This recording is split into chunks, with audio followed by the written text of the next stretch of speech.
What's going on, everybody? This is Will from the Fight Gods podcast. Thank you for joining us tonight. We are doing a Wrestlemania Super Show, talking a little bit about Wrestlemania coming up this weekend. How's everybody doing tonight? Nico, we'll start with you. How you doing, man? What's up, buddy? I'm out on Long Island this week, running some clients out here, doing some personal training, some kickboxing. All in all, it's been a good week. How's everything with everybody else? Vic, how you doing, man? I'm doing good out here. Working right now, getting ready for a couple of shows, a couple of fights, but I'm doing good. Nice. Joe, how about you, man? How are you doing? Doing good, Will. Appreciate you having me. Absolutely. That's the Iceman, Joe Storm. Sorry, that's Mr. Everything, Victor Andrews. I should have given a proper introduction. And here it is, everybody's homeboy, Chili Willy. How you doing today, man? Yo, I'm doing good. How's everyone? Thanks for having me on, guys. Oh, yeah. Thank you for being here with us, all of you guys. Nick, how are you doing today, man? Nick Lee. What's up? From doing the Fight good, Guys man. family. Doing good. Good. Thanks for joining us, man. Can you imagine somebody's just like, my day's been absolute shit? Hey,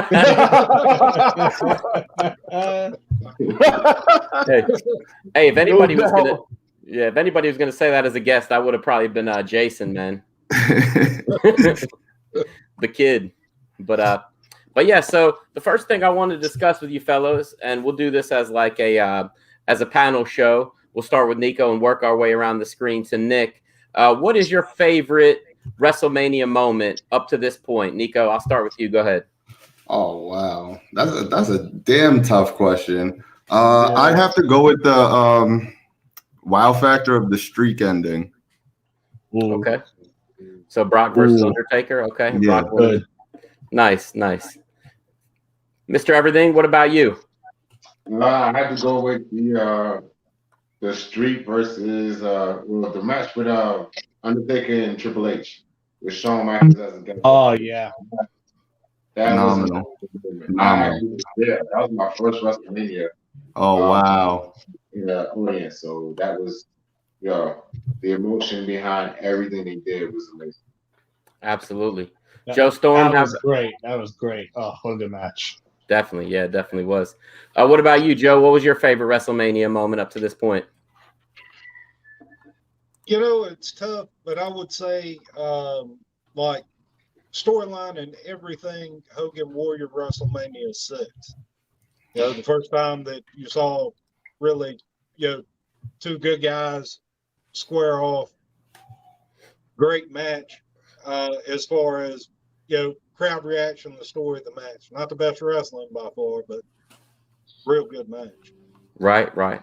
Okay. How about you, Chili Willy? I think I got maybe two. Got to be me. The first one I think was Andre the Giant and Hogan when Hogan slammed him. I was such a mark. I was young. That was probably one of my favorite ones. And then the Macho Man and Steamboat match. That was a damn good one. That was an amazing match, man. I think everybody agrees that's pretty much the greatest WrestleMania match ever. That was good. Yeah, that was really good. Yeah. Chili Willy, that's my daughter Izzy. She said Chili Willy and put out the hang loose sign. So how about you, Nick? I know you've watched every WrestleMania. What's your favorite WrestleMania moment? Countless. Condensing it down to a moment is so tough, and everybody has already said like all the best moments, I feel like. But I'm going to try to go with a more modern. If I'm condensing it down to a moment, not a match, not a card, I feel like the moment of the cash-in from Seth Rollins, Heist of the Century, was the pop, the shock. I did not think it was happening, especially at a WrestleMania main event, and how they wanted Brock and Roman so hard that whole year. And the fact that they let him cash in on that, I was completely shocked. So I think if we're going for a moment, I love that. As far as the modern era goes, that was one of the biggest ones, I think. Nice. Yeah, that was a good moment. I'll go ahead and throw mine out there for you guys real quick. And like Chili Willy said, I was young. I was a big mark. My favorite WrestleMania moment, I actually have two, but number one would probably be the Macho Man winning the title at WrestleMania 4, just because I was such a big fan of his. and it just seemed like he would never win the title because Hogan had the title the whole time, and then for him to beat Macho Man, to beat $1 Million Man in the finals, that was just amazing, man. That was really good. Amazing. And, yeah, definitely. Nice. The other thing I was gonna say is all three of the Stone Cold versus Rock matches, because I think that's the best feud that I've ever seen in my life. So it was just electric. But like Nick said, that's not exactly a moment. But those matches, all three of them are electric, and I love the fact that The Rock won the third one because I really didn't think they were going to give him that third match. I thought they were going to let Stone Cold go 3-0 against him. So that was wild feud. Yeah. And I remember one of the other best moments, and Victor had touched on the match, Triple H Taker. I remember the first time watching it when Michaels Sweet Chin Music Undertaker into the pedigree. I don't think there was a soul on this planet who thought he was kicking out. We were all like, Jimmy's done. It's over. Done. I don't think I moved for 5 minutes when he kicked that out. It was unbelievable. Yo, I think this was like 20 minutes. Yeah. What about the one with RKO and Seth Rollins when he hit that RKO off of that stop? You know what I mean? He stopped. Oh my God! Yeah, that was epic. That shit. Yeah, that shit was awesome. That's crazy. He hoisted Top him into Mania the air. RKO for sure. Holy shit! So much air. Yes. That was awesome. Unbelievable. I did want to ask you guys, and actually, Joe, I'll start with you on this one. The emotion at WrestleMania 24, I believe it was, when Shawn Michaels wrestled against Ric Flair, and the Sweet Chin Music and Flair coming up in North Carolina. What was the emotions like watching that match? Oh man, it was incredible. I don't know who was crying harder at that moment, me or Flair. Right. To see that ending and the way they set up, and Michaels telling him that he loved him and he was sorry before he hit Sweet Chin Music, and everybody knew that was going to be the outcome of the match, but it was one of those things that just having that emotional investment, seeing Flair from the beginning with Crockett, coming to what was supposed to be the end anyway, before he decided that he was going to keep working. But just incredible. Yeah, absolutely. I still kind of consider that his last real match. I mean, what he did afterwards, whatever. But that was the end of the era. Chili Willy, you grew up in North Carolina. What did Ric Flair mean to wrestling to you? Oh man, he was like, for me, that was my idol, man. It still is, when I was a young kid growing up watching NWA, on Saturday nights, it was like all the other wrestlers was, they were kind of like mediocre in a sense. But when Ric Flair walked out, I don't know if it was his blonde hair or something stuck out. It just stuck out at me. I was like, yo, this guy, who is this guy? And the way he talked, the way he carried himself, man, it was just like, that's the kind of guy I want to be. I don't want to be bullied. I want to be that type of kid, that type of guy growing up, having that confidence, and knowing that because Ric Flair, the way he talked like, even if he could whoop your ass, you would think about hitting him if you guys got into it. You know what I mean? His mouth was so like, and so when I was a kid, man, it was just like, I wanted to be like that. You know what I mean? He meant the world to me, man. That's why I got into wrestling, for sure, definitely. Oh yeah, larger than life, and he could sell a match against anybody. I always felt like he could have sold a match against the guy selling popcorn in the stands, and it would have been believable because he could make anybody look good. And like I said, with his mouth, he could sell a match against anybody, definitely. Vic, what about you with Ric Flair? Are you a big fan of his? Oh yeah. You can't have like any really big wrestling moment without Ric Flair. He's a large part of the wrestling history. He's what made you want to watch certain things or certain matches. He, like you said, he could sell any match. He could sell a match with him and the Popcorn Man, just from how he talks about it and how he puts it over it. and promotes it. I mean, you didn't do anything. Like if Ric Flair was talking, you stopped. You stopped moving. You stopped doing anything. The little kids might be jumping on the couch. Ric Flair comes on TV. Like, Yep. What's he talking about, mommy? Who's he going to fight? And then you want to see what's going to happen in the match based on what he said. He can come out and say, as soon as I step in the ring, I'm going to punch him right in the mouth. And you stood there and waited for him and waited to see if he's really going to punch him in the mouth. And when it didn't happen, you were like, oh, man, you know, he told the guy he was going to do it, and he never got a chance to do it. And if he came in and said, you know, I'm going to go in there and kick him in the face, and then if he actually did it, it was like a big moment because you were expecting it. You was waiting for it. So he gave you what you was expecting, and he gave you the unexpected. So Ric Flair, yeah, definitely the greatest. Oh, yeah, definitely. He definitely is amazing. So if we bring up Ric Flair, we got to bring up Hulk Hogan. And Nick, growing up in New York and New Jersey, were you a Hulk Hogan guy or a Ric Flair guy?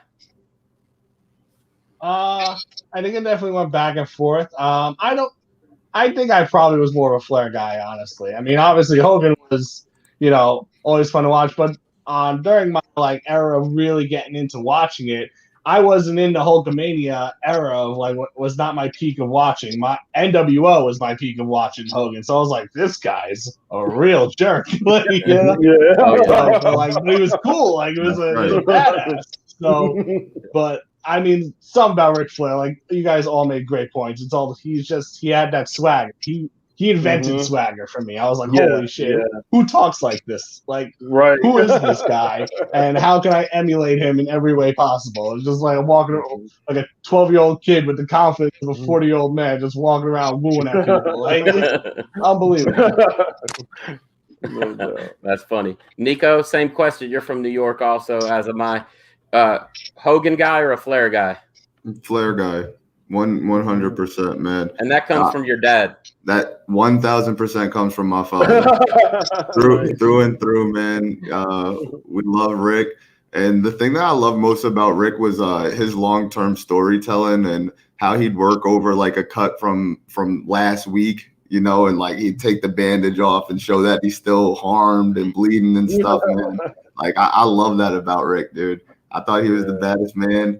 And he made it like just so emotional for me, you know. So I like that he could provoke that emotion from me and get me to stay tuned in, as Victor had alluded to earlier. Definitely. You know what? I just thought of something, guys. One thing, and I will tell you this, and I definitely cried as a kid. Joe, I didn't cry during the Ric Flair thing. I was still emotionally invested. No soul. No soul. But I will tell you when I did cry. Nick, correct me if I'm wrong, but I believe it was WrestleMania 8 when Randy Savage lost the match to Ultimate Warrior and had to retire. That killed me, man. That destroyed me. Messed up a good year of my life, man. Because Vince didn't want him to wrestle anymore. He wanted him to be a commentator. So Joe, that Macho Man was probably my Ric Flair for me, as Ric Flair was for you. I got you. So, but let's go ahead and jump to recent times.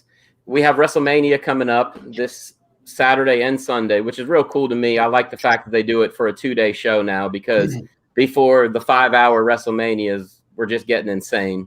You had to start at 3 o'clock and finish at 10, it seemed like. But Nick, what match are you most looking forward to at WrestleMania this year, or what matches? I think definitely the triple threat, because Edge is one of my guys. Edge is walking out with the belt, with the title. Edge is walking out with that title, 100%. And he's definitely not pinning Roman. I think he'll pin Daniel Bryan. So I'm super pumped to see Edge in action. He's just unbelievable. I'm so glad he's back. And one of the most exciting things about this match, and I was thinking about this today, how it's a triple threat match between 3 of probably some of the best wrestlers we have right now. And all 3 of them, at some point or another, we all thought we would never see him wrestle again. That's true. And that now they're main event. When that happened, I was like, oh my God, that's a wild storyline in and of itself, not only what's happening on TV. So I'm super pumped about that match. And of course, I'm pumped about Bobby Lashley because that's my guy. I met Bobby Lashley 2 years ago, WrestleMania in New York. I ran into him in the subway station. I got a pic with him, and I told him, I was like, "You're gonna win the title at WrestleMania next year," and that didn't come to fruition. So I was 2 years late on my prediction. But that's my guy. He's walking out as well. Nice. So, do you think that Daniel Bryan's the one who gets pinned so they could continue the Edge versus Roman storyline? Think so. Yes, for sure. That way, Roman. That's money, and I don't think Roman can take a pin right now because you don't want to kill any of this momentum he's got going on, especially when we haven't gotten to see this character in front of a full crowd yet. Right. We got to see this get the ultimate heat factor. You know, this head of the table stuff in front of a hot crowd. That's when it's really going to hit its stride, I think. 100%. Do you think this is the best Roman we've ever seen? From a character standpoint, yeah. I mean, how could it not be right now? He's on fire. Yeah, I mean, he's one of the few things I think people are tuning in for right now. I mean, as far as like the most important thing to watch, you know. Right. I mean, right. I never was a Roman hater. I never hated Roman. I always thought there was things he could do better. But yeah, definitely, this is like definitely the hottest Roman we've seen. All right, Chili, what match are you looking forward to this weekend? Man, there's so many ones here, but probably Sasha and Bianca. Man, I really like that girl. I hope she wins. I hope she come out victorious against Sasha Banks, and that's probably the one I'm really, because everyone else is, you know, hyped up on all the guys wrestling and all this stuff, but for me, it's the female wrestling, and even the one with the Raw. What is it? Who is it? It's Asuka. Who's the one on Asuka and yeah. So, but for me, Ripley. Yeah, I really like Ripley. I think I don't know if this is her time yet, but I'm waiting to see what happens with that. You know, what they're gonna do with her. You know, because I think in the future, Ripley and Charlotte should definitely hook up and do a match. You know, they athleticism together. I think they are pretty much matched evenly, and so that would be a definitely good match. You know, coming down the pike. But for Saturday, you know, I don't know when it is going to be, but I'm looking for Sasha and Bianca. Man. I'm looking for that. They fought last year for the NXT title. Yeah, Charlotte and Ripley. I mean, it was great. Yeah, I would like to see that. You know, I would like to see them really hit it. You know, again on the big stage. Absolutely. And they're on a freight train. Charlotte and Ripley. They could see each other in. I see it coming. Rocking friggin' Austin. You know. I mean, they really could be leading this division for a while. So I think that's awesome. Right. Hey, Joe, what about you? What match are you looking forward to, or matches? I agree with Chili. The Sasha Bianca match, Asuka Rhea Ripley. I'd love to tell you there's a ton of these 2 days that I'm looking forward to, and I don't want to be that guy, but I'm not. I don't know if it's the COVID or just what they've been doing with storylines lately. This is probably the least forward I've looked to having a WrestleMania in forever. The fact that they haven't, you know, they waited so long to give us the card, and I have high hopes for Bobby Lashley's match, but I really think they're going to shit on him, and I don't want to see that happen. So I'll go with the women. So. Okay. Nice. All right. Victor, how about you? What are you looking forward to the most this year? I am invested in the triple threat. However, I'm looking forward to some of these sleeper matches, which would be Kevin Owens and Sami Zayn. That's going to be amazing. That's going to be a show stealer. And Seth Rollins and Cesaro. That's going to be a show stealer as well. So I'm really looking forward towards those two matches the most. I'm invested in the triple threat. because I want to see the end result. I'm not very happy with the Drew McIntyre and Bobby Lashley match. No, should have been Brock Lesnar.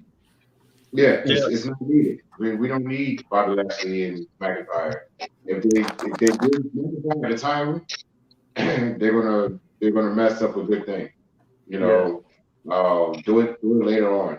You know, let Bobby have a little longer moment. This is something that we've been waiting for what, 10 years.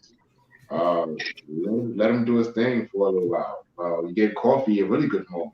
I was very excited, very happy. I was there backstage for that moment, so that was a big thing. So let Bobby have his moment too. Let him have his wrestling. Let him go about his thing. They should have gave us Bobby Lashley and Brock Lesnar. That would have been a really big moment because these are two fighters. These are two guys who one came from Bellator and the other came from UFC. If you'd had them collide in an MMA style, which I know they would have done because they did the same thing when Brock Lesnar came back and fought Randy Orton at SummerSlam. He came with his MMA style. He busted them open, legit. So if we had Bobby Lashley and Brock Lesnar come in and really go hard, that would have been a big seller. That would have been money.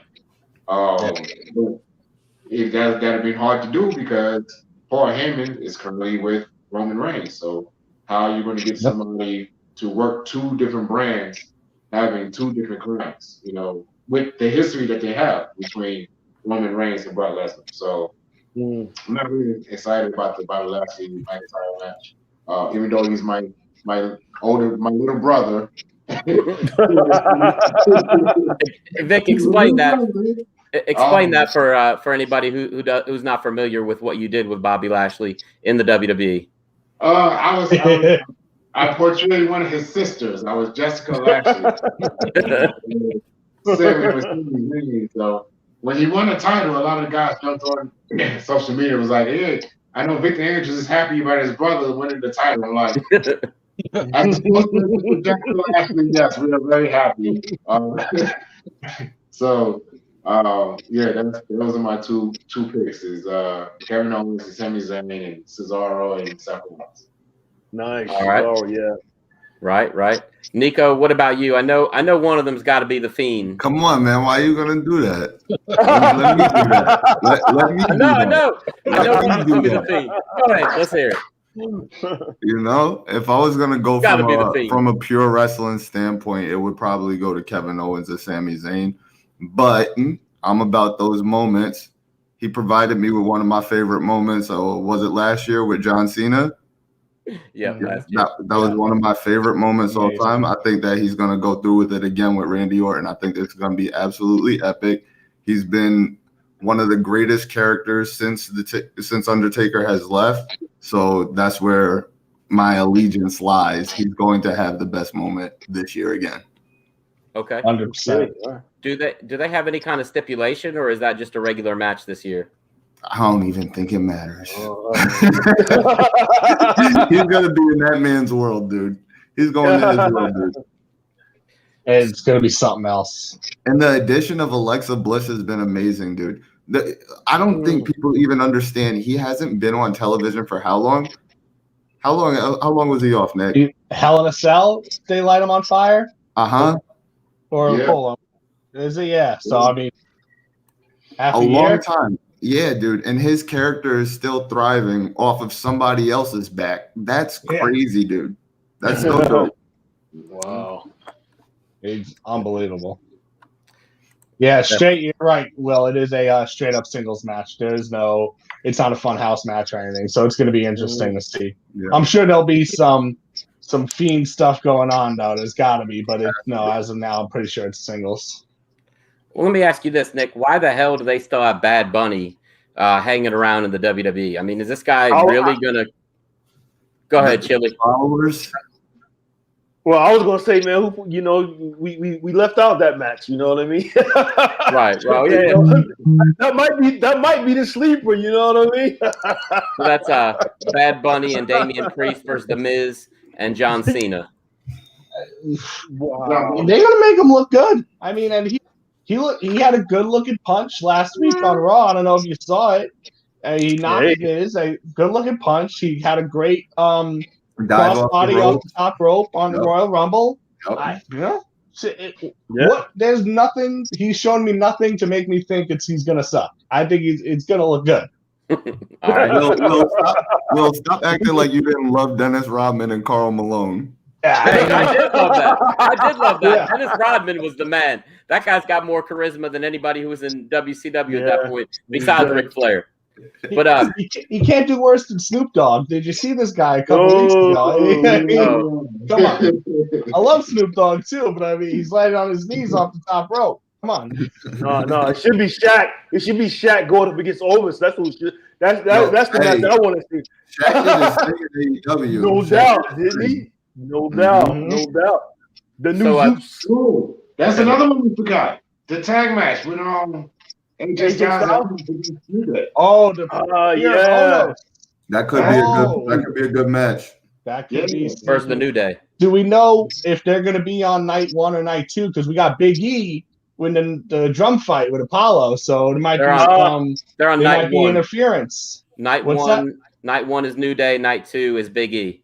Oh, okay. We can still get some cross interference, though. Maybe you never know.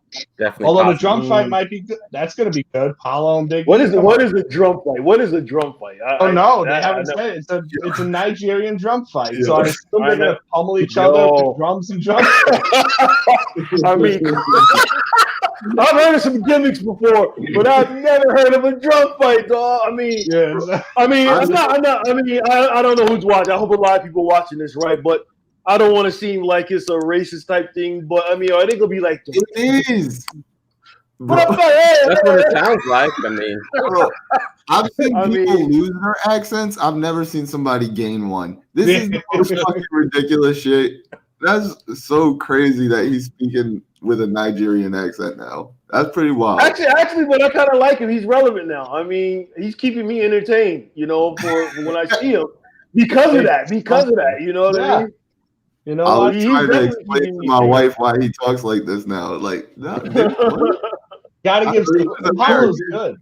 He's very good. Very good. What time does Mania end on night 2?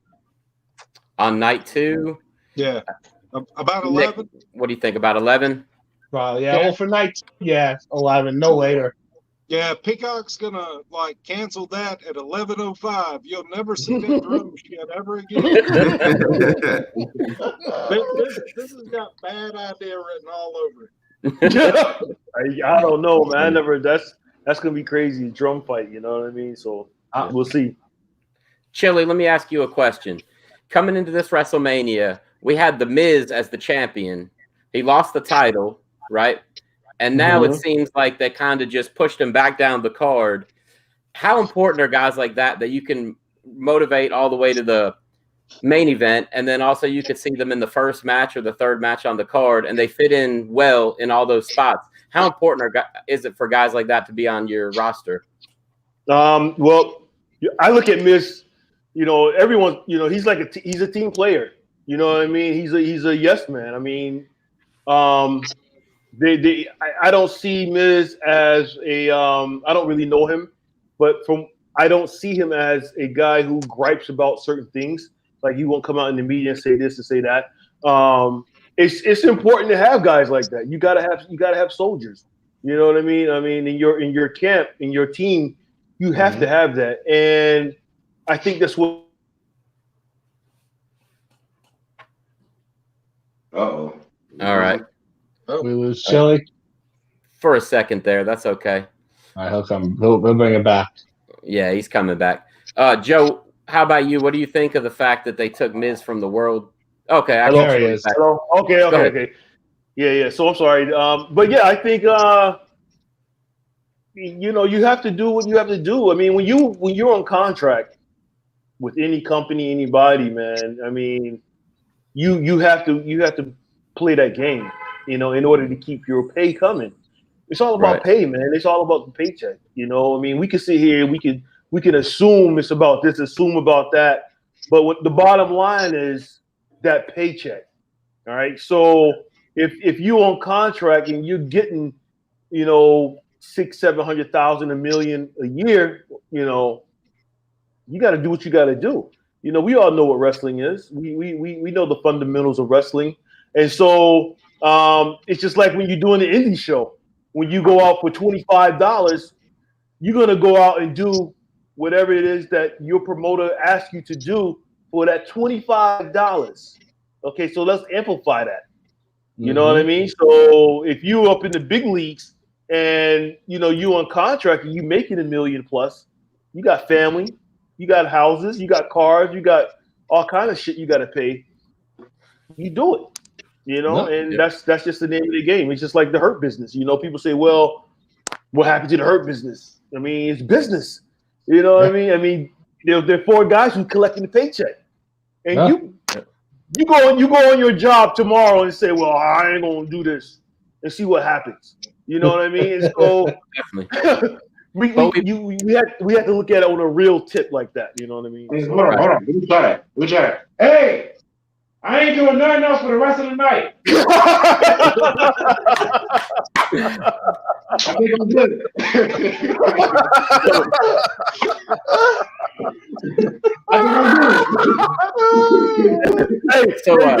Hey, Vic, you said that at what time? What time is it? You said that at 10 o'clock. I get off at 11. Yeah. You ain't said at 10 o'clock in the morning. So Chili, one follow-up question for you. In case anybody listening doesn't know this, Chili Willy was in ECW. He's also in WWE Developmental. In ECW and in Developmental, who were the best team players that you worked with? Because I know that there's some guys that just give you a funny look when you ask them to do something, because I booked several shows, Joe's booked several shows, and there's some guys that really don't want to do the right thing, or they kind of give you a hard time about it. Was it Tommy Dreamer in ECW? Because it seems like he did everything and anything. Well, yeah, he was like the second man in charge. You know what I mean? Of course, Paul Heyman was the top dog, and then there's Tommy Dreamer. So, but when it comes to the WWE, I mean, I was just on developmental. I was in the class with Bobby Lashley, John Morrison, Ken Anderson, Beth Phoenix, Dolph Ziggler, guys like that, Aaron Stevens, you know. And so we were just at that time, 2005, we were just trying to, you know, hone our skills so that we can go to the top and everything, go on Raw, SmackDown, and all that good stuff. And the guys who taught us, like Al Snow, Bill Dumont, Lance Storm, they were our trainers. So I didn't really see, you know, who was, you know, a good team player, who wasn't. I know they let Bill Dumont go. I don't know for what reason. But in ECW, man, everyone was working together. So it wasn't like none of that bullshit, you know. But you do have personalities that want to elevate, and so they're not happy with their situation and they move out, you know, and they start causing problems, and you will see that, you know. So, yep, okay. Joe, I've got a question for you. All right. I think of you as like Mr. Old School, you know, traditional wrestling, that kind of stuff, and you know that's the truth. That's you. Yeah. What do you think of Sasha Banks and Bianca Belair? I believe that they're headlining the first night. They're supposed to be the last match. Isn't that right, Nick? I heard a rumor. I don't know. Did they confirm it? I think they should. I believe it is. I heard. I don't know that it's confirmed, but yeah, I'm almost positive. So that's a great main event for the first night. Oh yeah, they're gonna light it up. Yeah, that's phenomenal. What does it mean to you that 2 women are headlining WrestleMania? And did you ever think that you would see the day that would happen? Yes, I thought I would see the day it happened. I think this is a more natural main event than the Rousey Flair 3-way thing. Right. You know, it's my understanding that that McIntyre requested to go first. Now, I don't know if that's going to happen or not, but yeah, I mean, I think Sasha and Bianca are more than talented enough to pull this off. I think the match will be better, like I say, than the first women's 3-way. So yeah, no issues with it. I dig it. I love Asuka. I think the women work real hard. Mhm. They're dedicated to what they do, and they deserve the spot. And especially with these ladies, this is more, in my opinion, of they earned it spot as opposed to it's like um, the virtue signaling spot that the first was. If that Right. makes sense. That makes a lot of sense. And we've seen it in MMA and specifically in the UFC. We've seen a lot of women step up and be the main event on pay-per-views and fight nights, which is awesome. It's evolution. It's the way things are supposed to go. Victor, in your opinion, who is the best female wrestler in the world right now, whether they're in WWE or not? Who's number one? Oh man, that's a tough question. Because it's a large thing. Like it's bigger than what it used to be. Like we got a lot of women that's in professional wrestling right now. A lot of them are really showcasing their talents. I would have to say, and you guys may disagree, but if you put her in the ring with the right person, Alexa Bliss. Okay. All around, yeah. Interesting. Alexa is really talented. Like you ever watch some of her matches, you can see spots where she's slowing herself down or she's adjusting to whoever she's in the ring with. She's a really good hidden talent that right now she doesn't have to do much. She has the character right now. But if you actually put her in the ring and have her wrestle, this woman, I watched some of her training videos. She can really get busy. So I think right now Alexa Bliss is a one to sleep on. But if you actually have to look at what you see on TV, I would have to go with Sasha. Sasha is top girl. She's been doing it very long, and she can transition with anybody. She's very fluid. She can move and go with anybody. She's a a good pusher, a good follower. So Sasha definitely. Okay. All right. Nico, I'm going to ask you, we'll stay on the women for a minute. Who do you think is going to win the match between Asuka and Rhea Ripley? And who do you think will win the match between Sasha Banks and Bianca Belair? Rhea Ripley goes over on Asuka, and Bianca Belair goes over on Sasha. Okay. So those will both be two new champions, right? Yeah. That's right. Yep. Okay. Cool. I like it. Sounds good. Always good to see a fresh face with the championship belt. Nick, they're doing the tag team turmoil the first night. It's Lana and Naomi, Dana Brooke and Mandy Rose, the Riot Squad, and Natalya and Tamina in a tag team turmoil match. The winners receive a tag team title match on night 2. So who do you think will win that tag team turmoil? That's tough. Who is Lana's partner again? Lana and Naomi. Or Naomi, right. I like Lana and Naomi for it, but I don't think any of those teams are going to take it off Nia Jax and Shayna Baszler right now. I mean, I don't think they've done a great job of really building up the women's tag division, considering how much talent in the women's division they have. But you can see the effort. And I think having Jax and Baszler dominate for a little while and really make it a chase, I think is the way to go, in my opinion. Okay. This shit seems so second thought though. Fuck it, let's throw together this tag team turmoil match and we'll get it just seems so if there was any thought behind it at all. They didn't build them up properly. They've just been doing this bullshit with Reginald. Yeah. I don't like the build for it. I don't like how they're doing it with them. Where's Bailey at? Where's Bailey and Carmella? Are they implemented in this also? No, is that a tag team? Are they a tag team? Are they? No. That's been No, people been talking about it that they may just have a sneak in Bailey and Carmella as a tag team can kind of pop the crowd. That would be crazy because what's her name? Billy Kay said that Carmella was considering her her resume. So she kind of put Carmella in the mix of that by just mentioning it. So it would be cool if Bailey was the one instead of Billy. Okay. Nick, Ben said the women's movement in wrestling has been huge lately, but it's kind of obvious the torches are being passed. Riley and Belair will win the belts. So Ben from Guts and Glory MMA, he's agreeing with you. And then he also went on to say, I would also have to agree with Victor Andrews that Alexa Bliss has the ability to be the best female wrestler right now, although I would argue that skills and physique-wise, Tessa Blanchard is at least one of the best. That's my girl. You ain't wrong. You want to know something?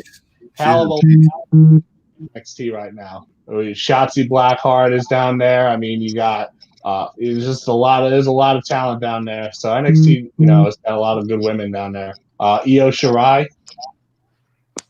Okay. All right. Chili, let me ask you a question because I know you've been around and seen most of it already. Riddle versus Sheamus, those guys match up so horribly. And it seems like they just didn't really have anything for Riddle to do. So they were like, oh, there's Sheamus over there in the corner. What do you think of this feud? And is there any possibility that this match actually isn't terrible? Man, that's a tough one because you had Sheamus the other week go up against Drew. And so you thought that was going to be something. I thought because they had that, they're best friends, 20-year friendship. And then you bring in the bro guy. Yeah, you're right. I don't think they had anything for him, really. They just kind of threw him in there, dog. I mean, they have no one for Riddle. I don't know. It's just that's going to be a filler. It's going to be a filler match. You know what I mean? It's like, you go get your popcorn, you go get your beer, and just wait for the next match. I think, but who knows? I mean, they're going to work hard, of course. Sheamus is a hard-hitting motherfucker, for real. So, bro, he's good. He's another one that also came out with a little bit of accent. He came with the beach thing. At first, he was just like regular Riddle. Now he's like, yo, bro. So I don't know, man. I mean, I don't know. That's going to be kind of hard. Like I said, I think that's a filler match, kind of just, mid-Carter type thing. Oh, I feel you. Joe, one match nobody has mentioned, the only match nobody has mentioned, is Braun Strowman versus Shane McMahon in a steel cage match. To mention that, actually, not even lying. Oh, did you? I was about to. Okay. Joe, what do you think of Shane McMahon in these crazy WrestleMania moments, and do you think he'll have another big one horrible this year? I like Shane. He's pretty fearless. Last several times I've seen him in the ring, he turns real red, gets winded fast. To me, this is also a filler match. It's Shane's going to jump off the top of the cage, and he'll be lucky if he survives. And he's maybe they need something for him behind the scenes. Also, when he was doing some of the promos the last several weeks, it was like he would get lost. And I wonder if the concussions are starting to get to him a little bit. So, not excited. It'll be a train wreck, but it'll be okay. Ben says that match interests him less than any other match on the card, actually. Well, yeah, that's because of Shane. Shane's going to do something he's probably going to do something crazy, you know what I mean? So he has to do something. It's the biggest night, so he has to come up with something crazy. So expect Shane to do something really, really, crazy. So I don't know. The whole lead up to this match seemed very thrown together. It seemed like they just needed something for Braun, and they'd want to throw him with Shane, which is usually what Shane is. The guy who it's like this guy needs something, throw him in it with Shane. He'll get the Shane rub. It's what it kind of seems in the past couple of years. You think back, Miz with the Last Man Standing match, AJ Styles a couple of years ago, just kind of thrown in there. But in all honesty, it's not very often I walk away from a Shane match going, I hated that. I'm usually like, you know what? Surprisingly good. So I'm not expecting big things, but I can't say it's my least favorite match on the card because I usually dig a Shane match has something good. Not mean to cut anyone off, but we forgot something also.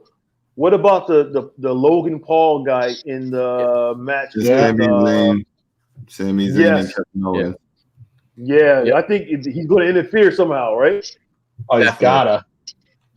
Kevin kind of pushed him on Monday night. So I saw that. Yeah, I was actually. If they were in their right minds, and if they knew what they were doing, and if they had any balls whatsoever, Kevin Owens would bring Ben Askren to Sunday. That's exactly what happened. I just wanna interject. That would be great. I'm really disappointed that Kevin Owens didn't stun Logan Paul. Like, how do you take Stone Cold Steve Austin's finisher and not do what he would do in that moment? Right. Nobody's moving. Nobody's moving when he leaves that ring. Don't 100% right. Take his move and be like him and say stun everything and leave on your shirt and not stun everything and leave. Yeah, I didn't like the push. I didn't like to just push and then he just walked off. It's sort of like when Ben and Logan met in their press conference and Ben mushed him and he hit him in the stomach. It's sort of like that kind of gesture. Yeah. So I was like, why he just wasn't? He should have stunned him off. We'll see. I don't like that. And to go back, this might piss a couple of y'all off, but I think that Shane is doing an awesome job being a heel. I've been watching that shit like I could not stand him, man. Like Braun shit. Oh my god, bro. You're not wrong, shit, dude. And when he takes his time with the mic, like and says one thing and then puts the mic down, just kind of paces. I'm like, oh, just fucking speak already, please. Like, and I think that's what he's going for. I'm so furious with him. He does that so well. Right? So, do you remember when he had, I think it was against The Miz, and he kept making the ring announcer reintroduce him over and over again? With more gusto. With more gusto. With more gusto. Made such good work. I was so pissed, bro. How the hell is he announcing your name longer than a Undertaker's entrance at fucking WrestleMania? He is the greatest at pissing people off, man. He's so good. Yeah. That's his forte. You know what? It's great. It works out great every time. For sure. Victor, I got to switch over to a little bit more serious of a subject, and I want to talk about the New Day. And I know that doesn't sound like a serious subject, but being a young black man in America as a professional wrestler, back in the 80s and 90s, there weren't a whole lot of opportunities for black wrestlers as there is now. And now you have the New Day as the most decorated tag team in wrestling history. What does that mean to you? Man, that's it's a lot. It's no words that I can put to it. As a professional wrestler, as a black guy who has a black son who is involved in wrestling in some capacity, that's a big thing, man. We didn't have that. We didn't have that outlook. We didn't have a moment where we say, hey, he looks like me, or that could be me. Like I mentioned earlier, I was there when Kofi Kingston won the title last year. Not last year, the year before that. 2 years ago. I actually had a chance to talk to him before the show got started. I was backstage and I tapped in and I talked to him and I was like, look, man, win, lose, or draw, we here. We here with you. You're opening the door for a lot of us. You're getting an opportunity that we didn't see coming, we didn't see possible. So win, lose, or draw, we with you. We pushing for you. And when he won, it was big. A lot of us, it's very emotional. Like you said, it wasn't always like that. We didn't have anybody. I mean, even down to the Hurt Business, nobody really talks about how important the Hurt Business was to what we have today. It wasn't for men. Nothing against New Day. I loved them to death. They're good guys. They're good friends of us. Nothing against them, but they made the best of what they had on their own and created characters. Right? They created characters and they made it iconic. They made it big. You know, like you said, most decorated tag team ever, most decorated professional wrestlers. And then we had the Hurt Business. 4 black men dressed professionally, dressed very nicely, talked very sophisticated. Wasn't very, high blue collar. They still had a little ghetto in them. You know, they can still say, "Yo, I'll bust you in your mouth," respectfully. Respectfully. They're fathers, role models.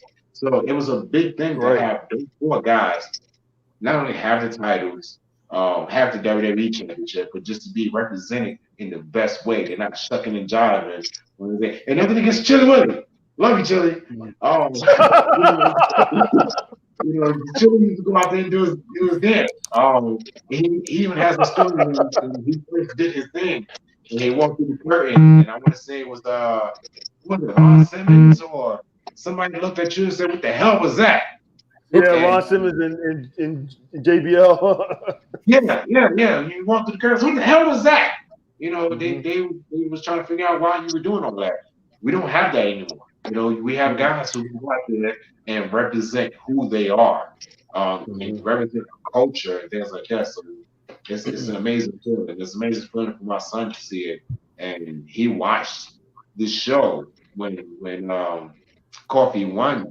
And his mom called me and she was like, "Yo, he was so excited because it was somebody that he's familiar with." And we didn't have a lot of familiarity. Okay. Nico? Hey, man. What's up? So pretty much the same question. We've seen some amazing tag teams over the years, like let's just say in the WWE, WWF, like Demolition, the Road Warriors, the Steiner Brothers. We'll throw the Rock and Roll Express in there. Steiner Brothers, goated. Oh yeah, there you go. Okay. In your opinion, okay, so not being decorated, but your opinion of actual skills, all that kind of stuff. Where does New Day rank with those other big tag teams? Oh man, they're on a Mount Rushmore. They've made their way onto the Mount Rushmore of tag teams. 100%. No ifs, ands, or buts about it. Yeah. Y'all can fill it in with whoever else you want, and I'll respect that. But the New Day got to be in there for me. Okay. Nick, one thing you and I have talked about New Day that we were very happy about is that it's not one of these tag teams like Triple H and Shawn Michaels or any of those kind of things where they break up and then they're back together and then they break up again. I know that Xavier Woods had gotten injured and he was out for a little while, but he came back. But how important is it for their legacy that they've never been broken up and that they just always keep those guys together, the consistency? You said it's the key word. That was the last word you said, consistency. I mean, it's one of the few things on top of their talent, on top of their, the work they do on the mic, the work they do in the ring. They're consistently day in and day out putting in the work is that, there's something different about them is that they're always together. And even now that they have them separated, they did it in a very smart way to where they can always come back and they don't have to feel rushed or thrown together. If they want to throw them back in, when Triple H, Shawn Michaels, they fight and they break up and it's like, hey, let's get back together for one night only. Now we're best friends again. It takes you out of it. It's like, that's not how that would go, but they can roll right back into it anytime they want. And it's definitely, I 100% agree with Nico. Mount Rushmore, and it's inarguable that they have to be there, and I think you could fill in the other 3 spots. You can make your arguments for any other tag teams. You got your, whatever you want to say, Dudley Boys, your Steiner Brothers and all that. But I mean, New Day, they've set themselves apart from the rest for sure. Follow-up question, because I know that when they were allowing fans there, you went to quite a few wrestling shows over the last few years. Have you ever gotten a chance to catch and eat a pancake? No. Hey, yo, if you ate one of the pancakes from Biggie's singlet, bro, I can't confirm or deny whether I would have pancake had I been presented with such opportunity. But no, the closest I came, if you remember, I was at the SmackDown right before Money in the Bank a couple years ago. And I was like right in that corner spot where the camera is before the ring. It got thrown right past me, but I wasn't about to jump over a row of people to catch it. I just kind of let it go. You didn't want to knock any kids out of the way? No, or I couldn't. You know, I had to keep my calm. Okay. And real fast, before you move on, and another thing that you got to mention, the fact that these guys, all three of them, have suffered an injury at some point and had some time off. How many wrestlers do you know takes an injury, takes some time off, and comes right back to their same spot? Mm-hmm. Not many. How do you switch back to like the very beginning of the line? These guys came back. Xavier Woods got injured. Kofi and Big E became tag team champions. Xavier Woods came back. He's right back in that same spot. Like that's a big thing too. That is a big thing. You're right about that. Chili, let me ask you this before we move on past the New Day. Growing up, who were your inspirations that were African American in the wrestling business? Who did you look up to? Man, guys like well, when I would watch if I was staying in New Jersey, pretty much, and I would watch WWF at the time. It would be guys like St. Jones. You would have guys like that. You would have Rocky Johnson, Tony Atlas. There wasn't many of us there. You know what I mean? So, and then the ones that were there, some of them were jobbers, as we call it. You know, like in NWA, you had Brickhouse Brown, and so if you know, the ones that really stood out, like I said, was Rocky Johnson and Tony Atlas, pretty much. Ernie Ladd, you know, whenever I saw him, but he was kind of going out as I was getting older.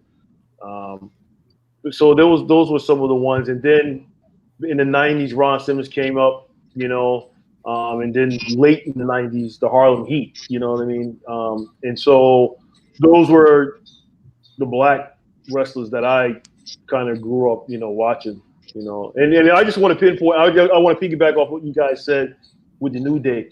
You know, I like the New Day. I like them. I think that they are, without a doubt, very, very entertaining. I'm going to disagree probably with you guys on this, that if you put them back or you put them in the 80s, you put them in the 90s, they have no chance. To me, they have no chance. You know what I mean? They're undersized, first of all, probably except for Big E. Big E? So I said probably except for Big E. You know, Big E's the one, he's a bigger one. So he's the one that has the muscle, you know. That's what makes for the iconic hot tag. Right. Yeah.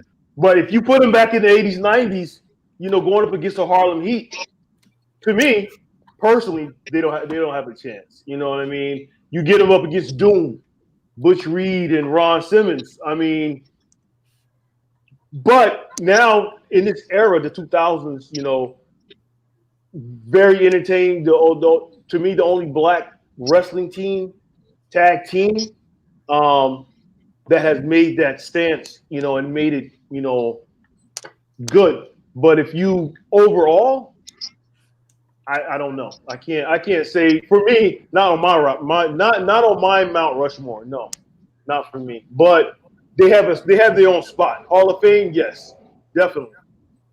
Because there's so many other tag teams. You put them up against a Rocky Johnson, Tony Atlas. You know what I mean? I don't know. You know, you put them up against them, you know, guys like that. So who's everybody's favorite tag but they have. I want to put a stamp on this right now. Who's everybody's number one? Number one all time favorite? Hardy Boys. Okay. Hardy Boys. All right. You want me to go? Yep. I'll say the Road Warriors. Okay. Joe? Blanchard and Anderson. I'm back. I'm sorry, guys. It's the Philippine internet. You guys got to bear with me. But yeah, so that's me. You know, but I think, like I said, Hall of Fame, first ballot, most definitely. Okay. Hey, Chili, who's your favorite tag team ever? Got to be the Road Warriors. Got to be. Now, That's what I said too. but now if you're gonna go black, if we go on color wise, I would probably say it's a toss up between the Harlem Heat, Rocky Johnson, and Tony Atlas. Okay. Because Harlem Heat was the shit. You know what I mean? Them boys when they went in, when they went in, I mean there was no denying. So I would probably go with the Harlem Heat over Tony Atlas and Rocky Johnson just because Booker T, he was no joke, and even his brother, I mean, Smash Mouth, boom, boom. They would take the Steiners to the tilt. You know what I mean? Victor? The Rockers. Oh. When they came in, I'm an 80s baby. When they came in, I was like, oh, wow. These guys really moving around. They got some colorings and, things going on. And that was around the era with Ultimate Warrior. Ultimate Warrior had all the color and the ribbons.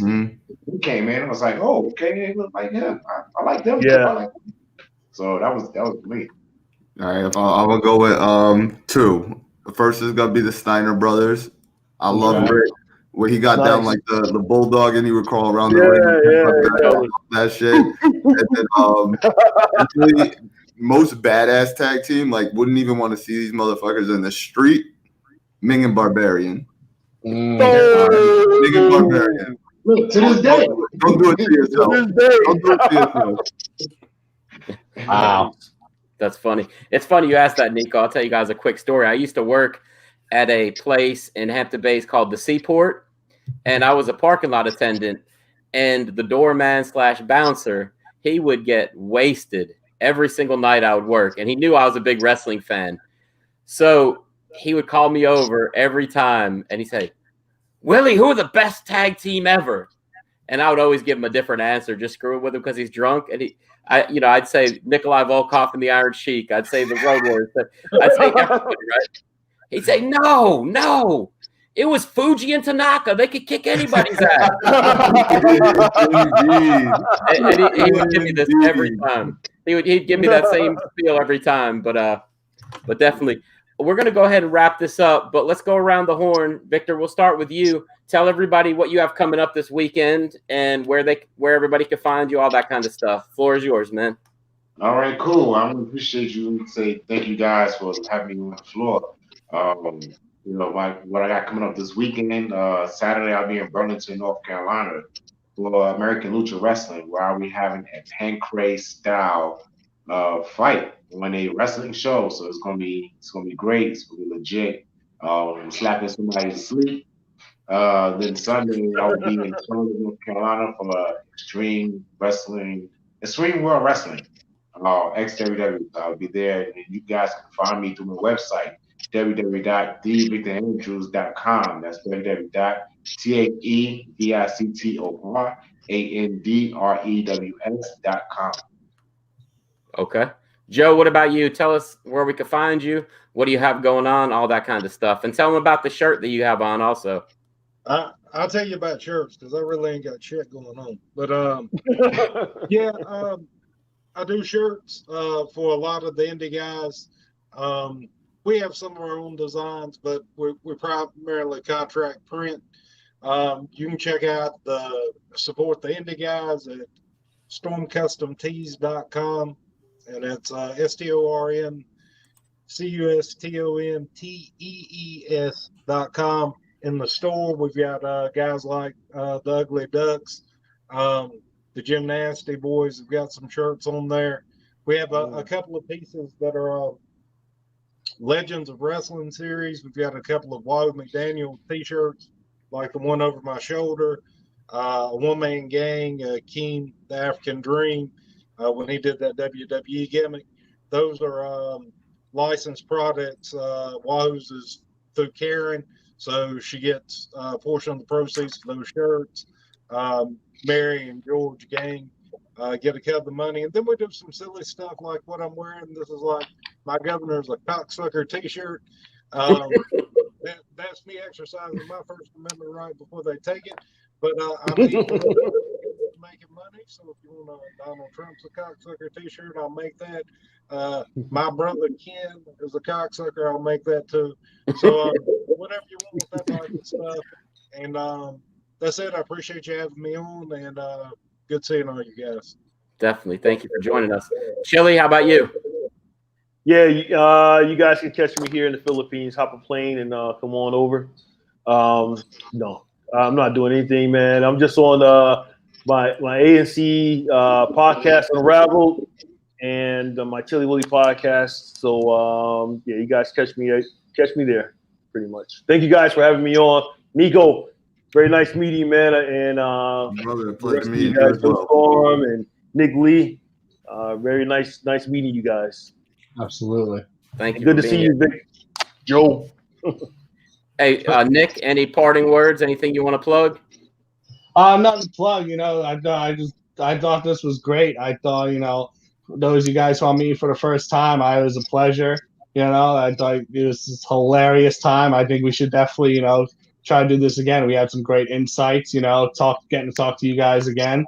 And, the only thing I'm plugging is just keep watching the Fight Gods, man.